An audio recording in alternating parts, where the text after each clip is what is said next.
Nathan Drake is a young adult who was separated from his older brother, Sam, at a young age. After being separated, Nathan decides to give up adventuring and he works at a local bar and serves drinks and pickpockets rich people's possessions. However, Nathan's life is changed forever when he runs into an old friend of Sam's named Sully. Sully approaches Nathan and asks him about if he is interested in a job. Nathan was not interested at first, but after some convincing the two embark on a journey that will change their lives. Ripe apples. Nathan is lost after he and his brother is separated, but after his brother goes missing, Nathan immediately goes to find his brother. Nathan also helps his friends and doesn't betray them, which is important because many people betray each other in this movie. It's kind of a guessing game of who is going to betray who next. In the end of the movie it is explained that the gold is the prize, but friendship matters more. This is a good example of what a friendship should look like. At the beginning of the movie Sully and Nathan are at odds, but as the movie progresses they become friends and work together. Rotten apples.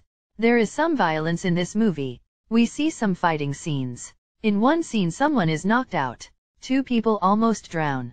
There is also a scene in which many people are seen falling out of an airplane and being hit with crates and other objects. Many people use guns and shoot people, though people usually miss. One person uses knives and slits someone's throat on screen. There is not much sexual content in this movie. Sully says that Nathan has a girlfriend since he trusts a woman that they work with. Sully makes a few comments about them but mainly says not to trust her. This same woman wears clothing that reveals some cleavage in some scenes. Since Nathan worked at a bar, we see him drinking on a few occasions, but we never see him really drunk. A few other characters also are seen drinking. There is some language in this movie, but not too much. The Lord's name is misused a few times.